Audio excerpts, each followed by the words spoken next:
অহংকার যখন মানুষকে পেয়ে বসে তখন মানুষ হিতাহিত জ্ঞান শূন্য হয়ে যায়।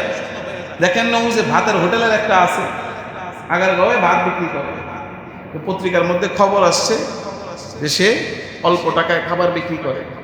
তখন সারা দেশের টিউমার বোঝেন না, টিউমার যেরকম মানুষের শরীরে নষ্ট করে, আমাদের দেশে এই ইউটিউমাররা গিয়ে কি করে, সব জায়গায় গিয়া খালি ভাইরাল হওয়ার জন্য, ভাইরাল করার জন্য সব জায়গায় গিয়ে জমা হয়। আপনি এখানে শুধু একটা ইউনিক নতুন একটা কিছু করেন, একজন শুধু ভিডিও করে ছাড়বে, দেখবেন এই ক্যামেরা, মোবাইল, সাংবাদিক যা আছে সব এসে এখানে জমা হয়। এখন সব ক্যামেরাম্যানরা গিয়া এই ভাতের হোটেলের বেটারে কি করলো, ভাইরাল করে দিল। এখন ভাইরাল হইয়া এখন যারা ভাইরাল করছে এই ক্যামেরাম্যান এগোরেই পিটাইতে অবস্থা এমন হয়েছে, গতকালকে পুলিশ গেছে, পুলিশকেও মারা শুরু করেছে। হিতাহিত জ্ঞান শূন্য হয়ে গেছে, কার গায়ে হাত তুলতেছে। এজন্য মানুষ যখন নিয়ামত প্রাপ্ত হয় তখন মানুষ অহংকারী হয়ে যায়। আজ জাতি আল্লাহ তাআলা রাব্বুল আলামিনের নিয়ামতের প্রাচুর্য লাভ করে অহংকারী হয়ে গেছে। আমরা আমাদের সমাজেও দেখি মানুষ অহংকারী হয়ে যায়। হ্যাঁ, যখন ক্ষমতা না থাকে তখন তার চেয়ে ভদ্র, তার চেয়ে নম্র, তার চেয়ে বিনয়ী কেউ নাই।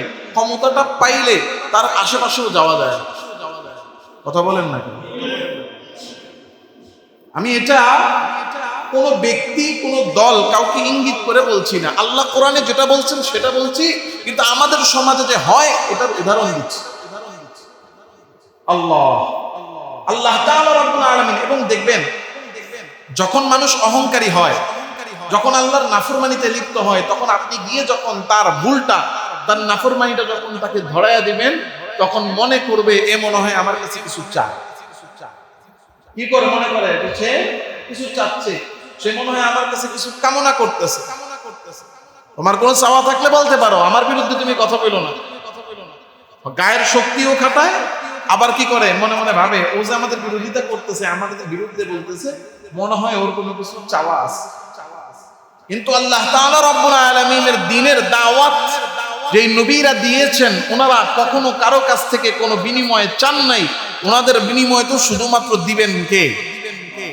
জোরে বলেন, ওয়া কওমি লা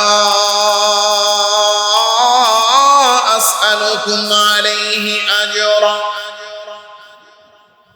ইন আজরিয়া ইল্লা আলাল্লাযী ফাতারানি আফালা তাকিলুন।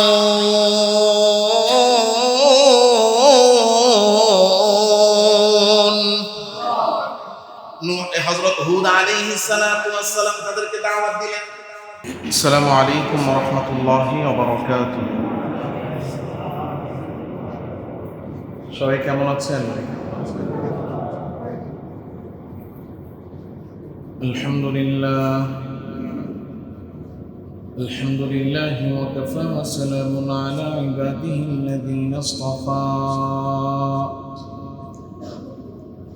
أما بعد فأعوذ بالله من الشيطان الرجيم.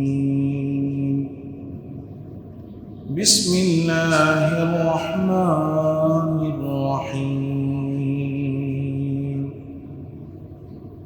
وإلى عاد أخاهم هودا قال يا قوم اعبدوا الله ما لكم من إله غيره إن أنتم إلا مفترون. يا قوم لا أسألكم عليه أجرا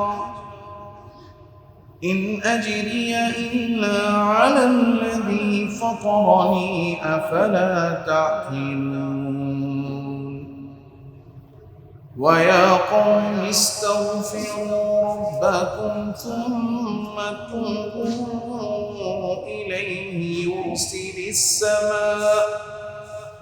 يرسل السماء عليكم مدرارا ويزدكم قوة إلى قوتكم ولا تتولوا مجرمين. قالوا يا هود ما جئتنا ببينة وما نحن بتاركي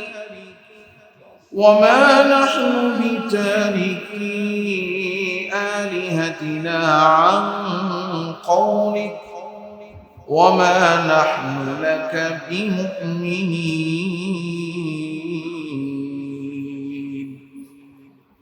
সকলে اللهم صل على محمد وعلى آل محمد كما صليت على إبراهيم وعلى آل إبراهيم إنك حميد مجيد. اللهم بارك على محمد وعلى آل محمد كما باركت على إبراهيم وعلى آل إبراهيم إنك حميد مجيد. سبحانك لا علم لنا إلا ما علمتنا إنك أنت العليم الحكيم. سبحانك لا علم لنا إلا ما علمتنا إنك أنت العليم الحكيم. سبحانك لا علم لنا إلا ما علمتنا إنك أنت العليم الحكيم. صدق الله مولانا العظيم. بارك الله لنا ولكم في القرآن العظيم ونفعنا وإياكم بالآيات والذكر الحكيم. সমস্ত প্রশংসা একমাত্র আল্লাহ সুবহানাহু ওয়া তাআলার জন্য, যে মহিয়ান গরিয়ান সর্বশক্তিমান দয়ালু দাতা মেহেরবান রব্বুল আলামিন মাওলানা করিম আল্লাহ সুবহানাহু ওয়া তাআলা আমাকে আপনাকে এশার নামাজ জামাতের সাথে আদায় করার এবং নামাজের পরে আল্লাহ তাআলার দেওয়া হায়াতের সময় কাজে লাগিয়ে আল্লাহর ঘর মসজিদে আল্লাহ তাআলার কালাম কোরআনে কারীম থেকে কিছু কথা বলা ও শোনার জন্য আল্লাহ আমাদেরকে বসার তৌফিক দিয়েছেন। এজন্য প্রত্যেকেই অন্তরের অন্তঃস্থল থেকে আল্লাহ তাআলার দরবারে কৃতজ্ঞতা আদায় করে কালিমাতুশ শুকর পাঠ করে আওয়াজ করে জোরে সোরে প্রত্যেকেই বলি আলহামদুলিল্লাহ। আল্লাহ সুবহানাহু ওয়া তাআলা যুগে যুগে যত জাতি এসেছে পৃথিবীর শুরু থেকে নিয়ে প্রত্যেকটা জাতিকে আল্লাহ তাআলা রব্বুল আলামিনের আনুগত্য ইবাদত করার জন্য সুযোগ দিয়েছেন।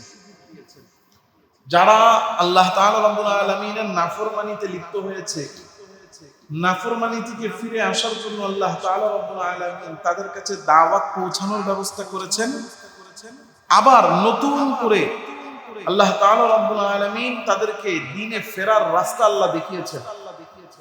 আবার যদি কখনো এমন হয়ে থাকে যে মানুষ সমূলে সবাই মিলে আল্লাহর নাফরমানিতে লিপ্ত হয়েছে, আল্লাহ তাদেরকে ধ্বংস করে পরবর্তী প্রজন্মের জন্য আবার পৃথিবীকে আল্লাহ তাআলার আনুগত্যের উপযুক্ত আল্লাহ তাআলা রব্বুল আলামিন বানিয়ে দিয়েছেন। হযরত নূহ আলাইহিস সালাতু ওয়াস সালামের জামানায় সমস্ত পৃথিবীর মানুষ আল্লাহ তাআলা রব্বুল আলামিনের নাফরমানিতে লিপ্ত হয়ে গেছে। আল্লাহ সুবহানাহু ওয়া তাআলা নূহ আলাইহিস সালাতু ওয়াস সালামকে একেবারে শুধুমাত্র ঈমানদার যারা তাদেরকে সহ হেফাজত করে বাকি সমস্ত নাফরমান বান্দাদেরকে আল্লাহ প্লাবনের মাধ্যমে ধ্বংস করে পুরো পৃথিবীর পরিবেশকে আল্লাহ তাআলা নতুন এক রূপ দিলেন। আদম আলাইহিস সালাতু ওয়াস সালাম যখন পৃথিবীতে আসলেন, ওই সময় যেমন পৃথিবীটা পাক সাফ ছিল, মানুষ আল্লাহ তাআলা রব্বুল আলামিনের অনুগত ছিল, ঠিক দ্বিতীয়বারের মতো নূহ আলাইহিস সালাতু ওয়াস সালামের জামানায় আল্লাহ তাআলা রব্বুল আলামিন নাফরমানদেরকে ধ্বংস করে আল্লাহর আনুগত্য করার, আল্লাহর ইবাদত করার, আল্লাহর হুকুম মানার মতো পরিবেশ তৈরি করে দিলেন। নূহ আলাইহিস সালাতু ওয়াস সালামের 4 জন ছেলে, এর মধ্যে একমাত্র কেনান সে ঈমান আনে নাই, আল্লাহ তাকে ধ্বংস করে দিয়েছে। তার 3 ছেলে সহ নূহ আলাইহিস সালাতু ওয়াস সালাম পৃথিবীর জমিনে আবার পা রাখলেন। অনেকগুলো বর্ণনা আছে, এর মধ্যে একটা বর্ণনা এমন যে নূহ আলাইহিস সালাতু ওয়াস সালামের 3 ছেলে, হাম, সাম, ইয়াসিফ, এই 3 জন এবং এই 3 জনের স্ত্রী, তারাই পৃথিবীতে একমাত্র জীবিত ছিল। পরবর্তীতে পৃথিবীতে যত মানুষ এসেছে সমস্ত মানুষ এই 3 জনের বংশধরের অন্তর্ভুক্ত। তো নূহ আলাইহিস সালাতু ওয়াস সালামের জামানায় আল্লাহ প্লাবন ঘটালেন। কেন পৃথিবীর মানুষকে আল্লাহ ধ্বংস করলেন? কেন? কারণ মানুষ আল্লাহর ইবাদত পরিত্যাগ করে আল্লাহ তাআলাকে অমান্য করে কুফরি আর শিরকের মধ্যে নিমজ্জিত হয়েছে। নূহ আলাইহিস সালাতু ওয়াস সালাম এর প্লাবন শেষ হওয়ার পরে আল্লাহ জমিনের বরকত আর আসমানের বরকতের দরজাগুলোকে খুলে দিলেন। পৃথিবীতে যত মানুষ আস্তে আস্তে বাড়তে লাগলো, আল্লাহ তাআলা রব্বুল আলামিন আসমানি জমিনের বরকতগুলো তাদের জন্য উন্মুক্ত করতে লাগলেন। নূহ আলাইহিস সালাতু ওয়াস সালামের ছেলে সাম, তার সন্তান ইরাম, এবং এর নূহ আলাইহিস সালামের পরবর্তী প্রজন্ম হলো তার ছেলে সাম। এই সামের পরবর্তী প্রজন্ম ইরাম, এবং তার পরবর্তী প্রজন্ম উস, এবং তার পরবর্তী প্রজন্ম যারা, তারা হলো আদ। অর্থাৎ নূহ আলাইহিস সালাতু ওয়াস সালামের চতুর্থ স্তরের বংশধর। নূহ আলাইহিস সালাতু ওয়াস সালাম, আল্লাহ তাআলা রব্বুল আলামিন প্লাবন ঘটনার পরে পৃথিবীর মানুষগুলো তো সবই নূহ আলাইহিস সালাম শিখিয়েছেন, তারা শিখেছেন, তাদের ছেলেরা যা শিখিয়েছেন তা শিখেছেন। কিন্তু মাত্র 4টা প্রজন্ম পার হতে হতেই এই আদ জাতি যারা, অর্থাৎ এই আদ গোত্র, তারা আবার পুনরায় আল্লাহ তাআলা রব্বুল আলামিনের নাফরমানিতে লিপ্ত হয়ে গেল। আল্লাহ তাআলা রব্বুল আলামিন এই আদ জাতির ঘটনা আমাদেরকে কোরআনে কারীমে শুনিয়েছেন। কেন শুনিয়েছেন দেখেন, খুব ভালো করে বুঝতে হবে। আল্লাহ তাআলা রব্বুল আলামিনের আযাব, আল্লাহর গজব একবার নাযিল হয়েছে, এর মানে পৃথিবীতে আর আল্লাহর গজব নাযিল হবে না। আল্লাহ তাআলা রব্বুল আলামিন কোন অপরাধের কারণে কাউকে শাস্তি দিয়েছেন, একই অপরাধ করলে আল্লাহ আমাকে ধরবেন না, কারণ মাত্র 2 বছর আগেই তো আল্লাহ একজনকে ধরছে, তাহলে আমারে কি এখন ধরবে এত তাড়াতাড়ি? না, বরং আল্লাহ তাআলা রব্বুল আলামিনের নাফরমানি করলে আল্লাহ তাআলা রব্বুল আলামিন ধরেন। তবে কাউকে আগে ধরেন, কাউকে দেরি করে ধরেন, কাউকে সময় কম দেন, কাউকে সময় বেশি দেন। ওই যে আমি এই সূরাতুল হুদের নূহ আলাইহিস সালামের ঘটনা বলতে যে শুরুতে একদিন বলেছিলাম, আপনাদের মনে আছে কিনা? ওই যে আমরা বলি অনেক সময় আল্লাহ ধরেন না, ধরেন না, ধরেন না, ধরলে ছাড়েন না। এখন ধরেন না যে কতদিন মনে আসেনি? বলতে পারবেন কি? হ্যাঁ, মাশাআল্লাহ। আল্লাহ ধরেন না কতদিন? 950 বছর পর্যন্ত। তবে সবাই রেখে আল্লাহ 950 বছর সময় দিবেন? 950 বছর হায়াতে তো সবাই পাবে না। নূহ আলাইহিস সালামের জাতিকে আল্লাহ তাআলা 950 বছর সুযোগ দিয়েছেন। আল্লাহ তাআলা রব্বুল আলামিন কাউকে 15 বছর সময় দিয়েছেন। আবার কারো ক্ষেত্রে এমন হবে আল্লাহ তাআলা নাফরমানি করার কারণে 15 মাস সময় আল্লাহ তাকে দিবেন না। আবার আল্লাহ কাউকে 15 দিনেই ধরেন। আবার কেউ কেউ নাফরমানি করলে আল্লাহ তাকে 15 সেকেন্ডের মধ্যে আল্লাহ তার শাস্তি পারেন কি পারেন না? নূহ আলাইহিস সালাতু ওয়াস সালামের ছেলে, তার ছেলে, তার ছেলে, তার ছেলে, মাত্র 4টা প্রজন্ম পরে এসেই এই আদ জাতি যারা থাকতো, কোথায় থাকতো? ইয়ামেনে। ইয়ামেন এবং জর্দান বর্তমানে যে এরিয়াটা, এই এরিয়াটার মধ্যে আদ জাতির লোকেরা থাকতো, এবং তাদের যে শহর, এই শহরের নাম ছিল হাজরামাউত। এবং আল্লাহ তাআলা রব্বুল আলামিন কোরআনে কারীমে বলেছেন এই আদ জাতি যে শহরে থাকতো, এই শহরের নাম হলো আহকাফ। শহরের নাম কি? আহকাফ। এই শহরে তারা থাকতো। নূহ আলাইহিস সালাতু ওয়াস সালামের এই প্লাবনের পরে আল্লাহ পৃথিবীতে পুনর্বাসন করলেন, কারণ পুরো পৃথিবীটাই তো ধ্বংসস্তূপে কি হয়ে গিয়েছিল, পরিণত হয়ে গিয়েছিল। জোড়ায় জোড়ায় যে সমস্ত প্রাণী, তাদের এই যে জাতি প্রজাতি, এগুলো আস্তে আস্তে বৃদ্ধি পেতে লাগলো, কারণ ওই সব কিছু ধ্বংস হয়ে গেছে প্লাবনে। শুধুমাত্র নূহ আলাইহিস সালামের এই নৌকার মধ্যে যেই প্রাণীগুলো ছিল তারাই আস্তে আস্তে ধ্বংস বিস্তার করেছে। তো আল্লাহ তাআলা রব্বুল আলামিন নূহ আলাইহিস সালামের বংশধরকে পৃথিবীতে খলিফা বানিয়েছেন, পুনর্বাসন করেছেন। এবং এই যে পুনর্বাসন আল্লাহ করলেন, এই পুনর্বাসন করতে যে এই আদ জাতি, তাদেরকে আল্লাহ তাআলা রব্বুল আলামিন নানা রকম নিয়ামত, কারণ যখন কিনা সবকিছু খালি, কোনো কিছু নাই, তখন যখন নিয়ামতগুলো দেওয়া হয় তখন নিয়ামতগুলো কম না বরং বেশি আকারে দেওয়া হয়, কারণ ইতিমধ্যেই তো বরকতের আসমানি আর জমিনি দরজাগুলো খুলে গেছে। সুতরাং মাত্র 4 নম্বর প্রজন্মে এসে আদ জাতি তারা আল্লাহ তাআলার পক্ষ থেকে নিয়ামতের প্রাচুর্য তারা লাভ করেছে, নিয়ামতের প্রাচুর্য লাভ করেছে। আল্লাহ তাআলা রব্বুল আলামিন কোরআনে কারীমে বলছেন, واذكروا إذ جعلكم خلفاء من بعد قوم نوح وزادكم في الخلق بسطة। আল্লাহ তাআলা রব্বুল আলামিন বলেন, স্মরণ করো এই সময়ের কথা যখন তোমাদেরকে মানে আদ জাতিকে নূহ আলাইহিস সালামের পরবর্তীতে পুনর্বাসন করা হলো। আল্লাহ তাআলা রব্বুল আলামিন বলেন এমন ভাবে পুনর্বাসন করা হলো, ওয়াজাদাকুম ফিল খালকি বাসতা, আল্লাহ তাআলা রব্বুল আলামিন শক্তি দ্বারা তাদেরকে প্রাচুর্য দান করলেন। আদ জাতিকে আল্লাহ শক্তিশালী বানিয়েছেন, শক্তি দ্বারা তারা প্রাচুর্য সম্পন্ন হয়েছে। শুধু তাই না, আল্লাহ তাআলা রব্বুল আলামিন তাদেরকে শক্তি দিয়েছেন, সম্পদ দিয়েছেন, এবং তাদের যে ভূমি ছিল সেই ভূমিগুলো ছিল উর্বর ভূমি, ফসল লাগাইলেই ফসলে বরকত হতো। এবং আল্লাহ তাআলা রব্বুল আলামিন নূহ আলাইহিস সালামের সময় তো সব ধ্বংস করে মানুষের জীবন ব্যবস্থা নষ্ট হয়ে গিয়েছিল, কিন্তু এই চতুর্থ স্তরে এসে যখন আদ জাতি যখন কিনা পৃথিবীতে বসবাস করছে ওই সময় আল্লাহ তাদের জীবনের মধ্যে উন্নত জীবন ব্যবস্থা আল্লাহ তাদেরকে দান করলেন। এখন এই যে আল্লাহ তাআলা রব্বুল আলামিন তাদেরকে শক্তি দিলেন, আল্লাহ তাআলা রব্বুল আলামিন তাদেরকে ফসলের প্রাচুর্য দিলেন, জমিনের মধ্যে আল্লাহ তাআলা রব্বুল আলামিন উর্বরতা দিলেন, উন্নত জীবন, এবং এমন এমন বিল্ডিং তারা, এমন এমন ভবন তারা দুনিয়াতে নির্মাণ করলো যে ভবনগুলো পৃথিবীর ইতিহাসের সবচেয়ে উঁচু উঁচু ভবন, যেগুলোর কথা আল্লাহ তাআলা রব্বুল আলামিন কোরআনে কারীমে উল্লেখ করেছেন। ইরমা যাতিল ইমাদ, এত বড় বড় উঁচু উঁচু মিনারওয়ালা বিল্ডিং তারা করলো যে দেখলেই মনে হতো যেন মেঘ ছুঁয়ে যাবে। এই নারিন্দা এলাকার মধ্যে দুই একটা মসজিদের মধ্যে বিশাল মিনারটা, ঢাকা শহরের মধ্যে এত বিল্ডিং এত বিল্ডিং এত বিল্ডিং, বিল্ডিং এর কারণে আকাশ দেখা যায় না, এরপরও দূর থেকে তাকাইলে মিনার চোখে পড়ে। কিন্তু এরপরও কোনোদিনই কেউ মনে হয়েছে যে এই মিনারটা মেঘের মধ্যে বাড়ি খায়? কত সুউচ্চ ভবন তারা নির্মাণ করেছিল যেগুলো দেখলে মনে হতো যেন মেঘের সাথে বাড়ি খাবে। এত শক্তি, এত বরকত, এত উন্নত জীবন আল্লাহ তাআলা রব্বুল আলামিন আদ জাতিকে দান করেছে। কিন্তু মাত্র 4টা প্রজন্ম, 4টা বংশধারা পরিবর্তন হওয়ার আগেই এই আদ জাতি আবার পুনরায় আল্লাহর নাফরমানিতে লিপ্ত হয়ে তারা আল্লাহ তাআলা রব্বুল আলামিনকে অস্বীকার করে কুফরি করে শিরিকের মধ্যে নিমজ্জিত হয়ে গেল।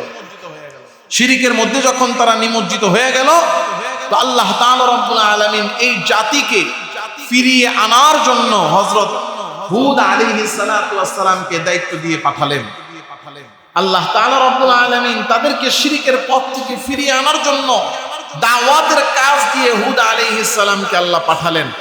আর হুদ এমন একজন ব্যক্তি যে অন্য জায়গার থেকে আসছেন, ব্যাপারটা এমন না, বরং আদ জাতির মধ্য হতেই আল্লাহ তাদেরকে পাঠিয়েছেন। আল্লাহ কোরআনে কারীমে বলছেন, ওয়া ইলা আদিন আখাহুম হুদা ক্বালা ইয়া কওমি ইবুদুল্লাহা মা লাকুম মিন ইলাহিন গায়রুহু ইন আনতুম ইল্লা মুফতারুন।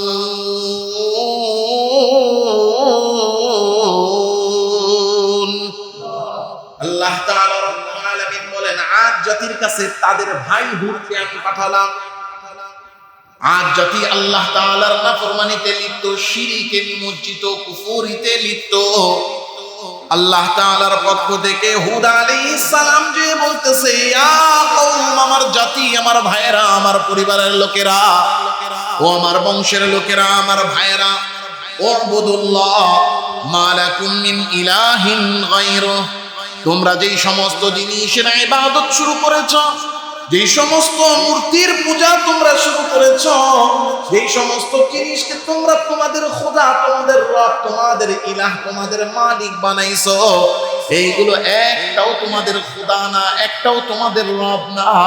এই মূর্তির পূজা করো, মূর্তি তোমাদের রব না, মূর্তি তোমাদের সৃষ্টিকর্তা না। আগুনের পূজা করো, আগুন তোমাদের রব না, আগুন তোমাদের ইলাহ না।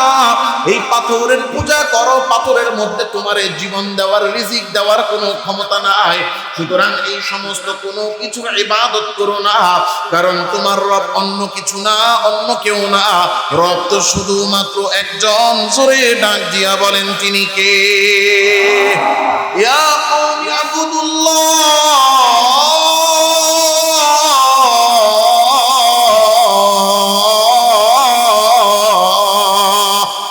সুতরাং একমাত্র আল্লাহর ইবাদত করো। আল্লাহ ছাড়া যা কিছু আছে কোনো কিছু তোমার ইলাহ না।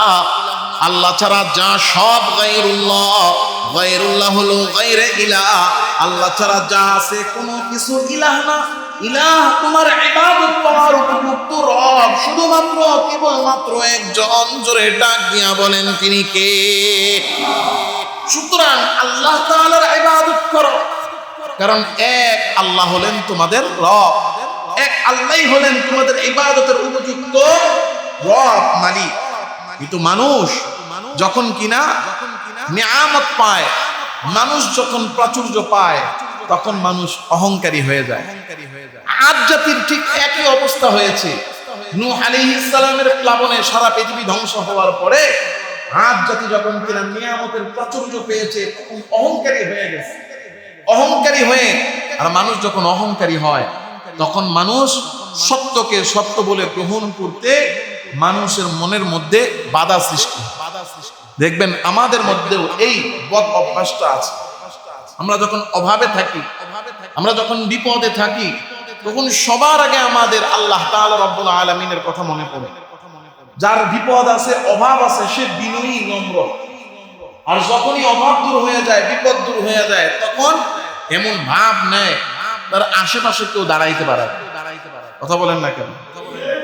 একজন রিক্সাওয়ালাও যখন আপনাকে বিপদে পড়তে দেখবে, তখন সেও অহংকারী হয়ে যায়। দেখবেন বৃষ্টিটা নামলেই, কথা কন না, বৃষ্টিটা নামলেই 10 টাকার ভাড়া কত?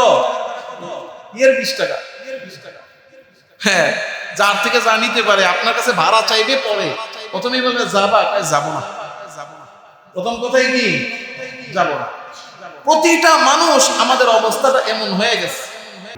তাদের তো এখন অনেক টাকা পয়সা, তারা মনে করতেছে আমাদের বিরুদ্ধে চারণ করতেছে, কোনো কিছু চাই কিনা। হুদ আলাইহিস সালাম প্রকাশ্যে ঘোষণা দিয়ে দিলেন, ইয়া কওমি লা আসআলুকুম আলাইহি আজরা, তোমাদের কাছে কিছুই চাই না। তোমাদেরকে দ্বীনের দাওয়াত দিচ্ছি, এটার বিনিময় তোমাদের কাছে চাই না। আমরা যা বলি ইন আজরিয়া ইল্লা আলাল্লাযী ফাতারানি, এটার বিনিময়, এটার প্রতিদান তো আমাদেরকে দিবেন আমাদেরকে যিনি বানিয়েছেন। জোরে বলেন তিনি কে? আফালা তাকিলুন, তোমরা কি তোমরা বুঝবে না? এই যে একই জিনিস আমাদের সমাজে, আমাদের দেশে, প্রতিটা মহল্লায় মহল্লায়, মসজিদে মসজিদে এই একই ওয়াজ আমরা বুঝি না। দেখেন একটা সমাজের মধ্যে অধিকাংশ মানুষ সুদ খায়।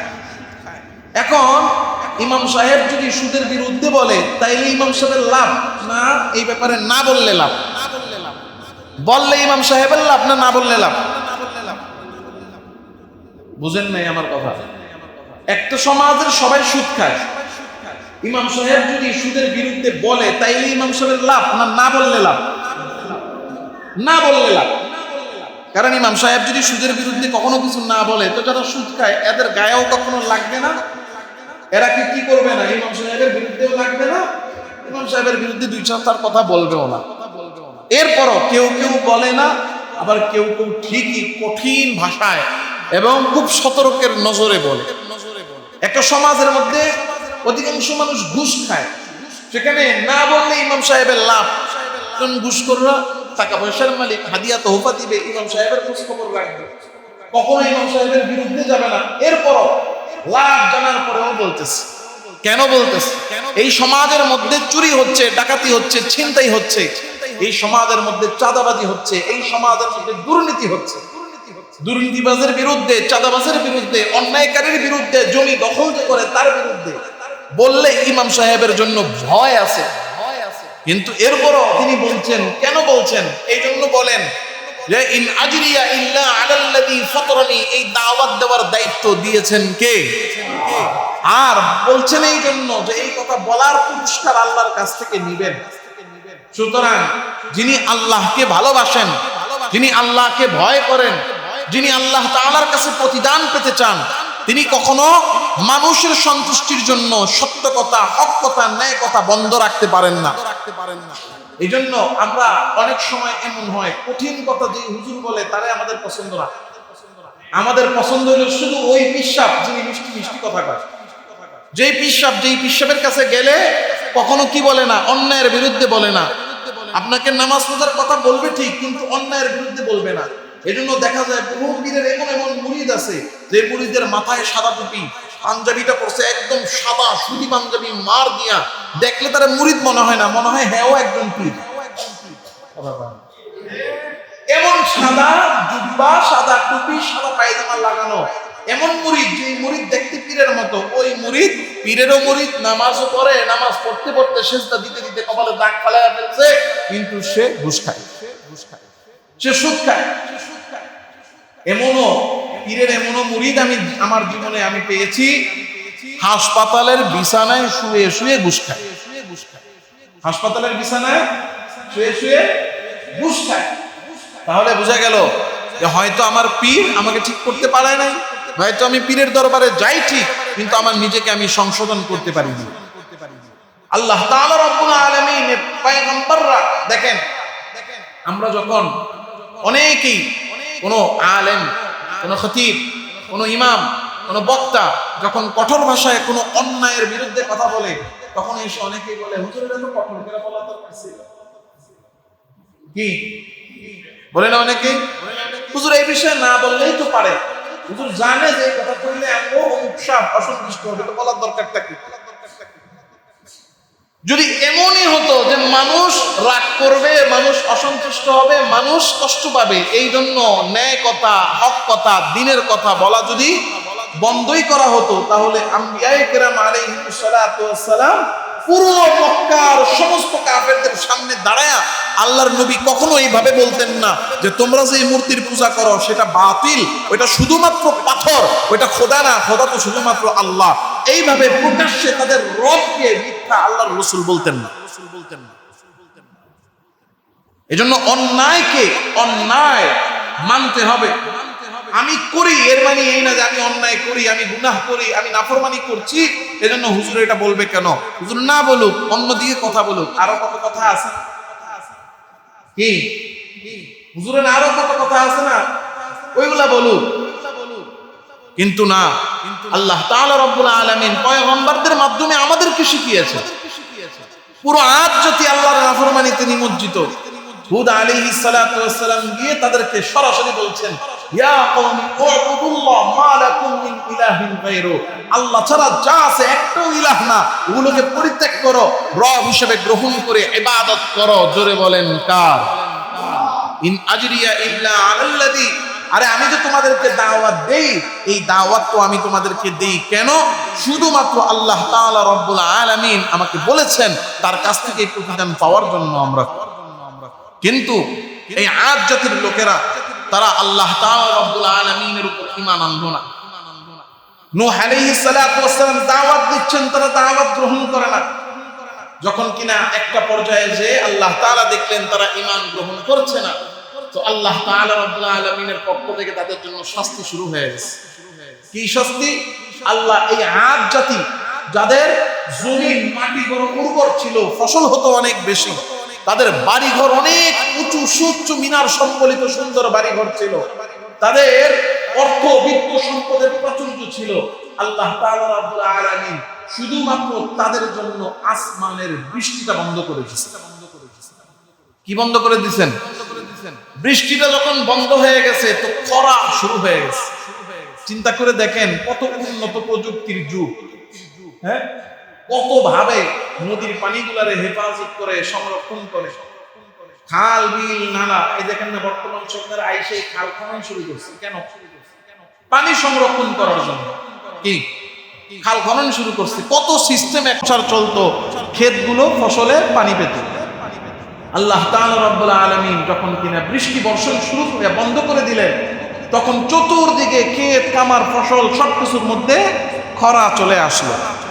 আর এই যে বৃষ্টিহীন অনাবৃষ্টি, এই অনাবৃষ্টি 3 বছর পর্যন্ত, বলেন কত বছর পর্যন্ত? 3 বছর পর্যন্ত অনাবৃষ্টি, কোনো বৃষ্টি নাই। যত সময় যাচ্ছে ফসলহীন অবস্থায় সময় কাটাতে হচ্ছে, তো তাদের মধ্যে আস্তে আস্তে খাদ্যের অভাব শুরু হয়েছে। এই সময় এসে হযরত হুদ আলাইহিস সালাতু ওয়াস সালাম আবারও তাদেরকে দাওয়াত দিচ্ছেন। ويا قوم استغفروا ربكم ثم توبوا إليه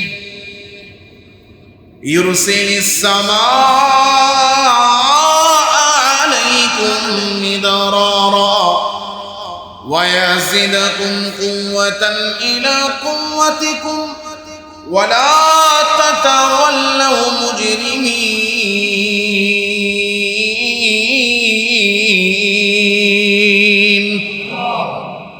হুদ আলাইহিস সালাম এসে তার কওমকে বলতে লাগলো, ও আমার জাতি, এই যে তাকায়া দেখো আকাশের দিকে, বৃষ্টি হয় না, অনাবৃষ্টি, খরা চলতেছে। তাকায়া দেখো মাঠগুলার দিকে, মাঠগুলা পানির অভাবে একেবারে চৌচির হয়ে ফেটে কাঠ হয়ে গেছে। তোমাদের গুদাম ঘরগুলোর দিকে তাকায়া দেখো, ফসলের মজুদ সব শেষ হয়ে গেছে। রান্নাঘরে তাকায়া দেখো, চুলা জ্বলে না, কারণ শস্য নাই। সন্তান আর পরিবারের লোকের দিকে তাকায়া দেখো, তাদের খাবার বন্ধ হয়ে গেছে। আল্লাহ তাআলা রব্বুল আলামিন শুধু আসমানের এই বৃষ্টি বন্ধ করেন নাই, মুফাসসিরিনে কেরাম লিখেছেন আল্লাহ তাদেরকে 2টা শাস্তি দিয়েছেন। কয়টা? 1 নাম্বার হলো অনাবৃষ্টি, খরা। 2 নাম্বার হলো তাদের মহিলারা সন্তান প্রসব করা বন্ধ করে দেয়। অর্থাৎ কোন মহিলার পেটে বাচ্চা আসতেছে, সন্তান আসা বন্ধ হয়ে গেছে। হযরত হুদ আলাইহিস সালাতু ওয়াস সালাম তাদেরকে ডেকে এবার বলতেছেন, তোমরা যে আল্লাহর নাফরমানিতে লিপ্ত হয়েছো, তোমাদের আল্লাহ তাআলার নাফরমানির কারণে আল্লাহ অসন্তুষ্ট হয়ে তোমাদের উপর আযাব দিয়েছেন। কি আযাব? 1 নাম্বার আসমানের বৃষ্টি বন্ধ করে দিয়েছেন। 2 নাম্বার তোমাদের স্ত্রীরা যে সন্তান প্রসব করবে, তাদের গর্ভগুলোকে আল্লাহ অনুর্বর করে দিয়েছেন, তারা সন্তান গর্ভে জন্ম দিতে পারছে না। তোমরা তোমাদের নাফরমানির জন্য আল্লাহর কাছে ক্ষমা চাও এবং তওবা করো। ক্ষমা চাও এবং তওবা করো। দেখেন গুনাহ এমন মারাত্মক এক জিনিস, গুনাহ এত কঠিন, এত মারাত্মক হওয়ার পরেও আল্লাহ তাআলা রব্বুল আলামিনের কাছে কোনো বান্দা যদি খাঁটি দিলে তওবা করে, তো আল্লাহ তাআলা রব্বুল আলামিন সাথে সাথে তার গুনাহগুলো মাফ করেন। কিন্তু তওবাটা হতে হবে খাঁটি তওবা। তওবা করার ফজিলত কি? হযরত হুদ আলাইহিস সালাম তার জাতিকে তওবার ফজিলত শোনাচ্ছেন। ثم توبوا إليه يرسل السماء عليكم مدرارا 1 নাম্বার, তোমরা যদি আল্লাহ তাআলা রব্বুল আলামিনের কাছে তওবা করো, তো এই যে অনাবৃষ্টি, আল্লাহ অনাবৃষ্টি দূর করে দিবেন। আল্লাহ আসমানকে ডাক দিয়া বলবেন, আসমান বৃষ্টি বর্ষণ করো। আল্লাহর হুকুমে এই আসমান বৃষ্টি বর্ষণ শুরু করে দিবে। শুধু তাই না, ওয়ায়াজিদুকুম কুওয়াতান ইলা কুওয়াতিকুম, আল্লাহ যে তোমাদেরকে শক্তিশালী জাতি বানিয়েছিল, তোমাদের শক্তি এখন তো দুর্বল হয়ে যাচ্ছে, কিন্তু না, তোমরা যদি তওবা করে আল্লাহর কাছে ক্ষমা চাও, আল্লাহ তাআলা রব্বুল আলামিন তার কুদরতের শক্তি দ্বারা তোমাদেরকে আরো শক্তিশালী করে দিবে। আল্লাহ বলছেন, ওয়া আনিস্তাগফিরু রাব্বাকুম ইন্নাহু কানা গাফফারা, আল্লাহর কাছে গুনাহের জন্য তওবা করো। হুদ আলাইহিস সালাম তার জাতিকে বলছেন, আল্লাহর কাছে গুনাহের জন্য তওবা করো। তওবা করলে আল্লাহ প্রথমত গুনাহ মাফ করেন। 2 নাম্বার, আল্লাহ তোমাদের জন্য এই যে আসমানের অনাবৃষ্টি, এটা দূর করে বৃষ্টি বর্ষণ করবেন। শুধু তাই না, আল্লাহ তোমাদেরকে সাহায্য করবেন, শক্তি যোগাবেন। কিভাবে? ওয়ায়ুমদিদুকুম বিআমওয়ালিন ওয়া বানিন, আল্লাহ তোমাদের শক্তি বৃদ্ধি করবেন, তোমাদের সম্পদও বাড়ায়া দিবেন, এবং আল্লাহ তোমাদেরকে সন্তানও দান করবেন। এই যে বৃষ্টি নাই, এই কারণে তোমাদের নদীগুলো শুকিয়ে গেছে, বৃষ্টি নাই, এই জন্য তোমাদের বাগানগুলো উজাড় হয়ে গেছে। ওয়াজআল লাকুম জান্নাত ওয়াজআল লাকুম আনহারা। তোমরা তওবা করো, তওবার ওসিলায় আল্লাহ যখন গুনাহ maaf করবেন তখন তোমাদের বাগানগুলোকে আল্লাহ সবুজ দ্বারা সুসজ্জিত করে দিবেন, তোমাদের নদীগুলোকে আল্লাহ পানি দ্বারা ভরে প্রবাহমান করে দিবেন। তওবা এত দামি জিনিস, কিন্তু দেখেন তওবার দ্বারা গুনাহ maaf হয়। আল্লাহ তাআলা আসমান জমিনের রিজিক এর দরজা উন্মুক্ত করেন, কিন্তু গুনাহের একটা প্রভাব রয়ে যায়। এই কথাটা সবচেয়ে গুরুত্বপূর্ণ কথা, খুব ভালো করে বুঝবেন, খুব ভালো করে এই কথাটা বোঝার চেষ্টা করবেন। তওবার দ্বারা গুনাহ maaf হয়, গুনাহের শাস্তি maaf হয়। বলেন তওবার দ্বারা কি হয়? গুনাহ maaf হয়, গুনাহের শাস্তি maaf হয়। কিন্তু তওবার দ্বারা মানে কোন পদ্ধতিতে গুনাহ এত খারাপ জিনিস, তওবার দ্বারা আল্লাহ সেই গুনাহকে maaf করেন, গুনাহের শাস্তি maaf করেন, কিন্তু গুনাহের যে প্রভাব এইটা কখনো দূর হয় না। গুনাহের প্রভাব কখনো কি হয় না? এটা কেমনে আমি সহজে বুঝাই। একজন মানুষ মদ খাইছে, মদ হালাল না হারাম?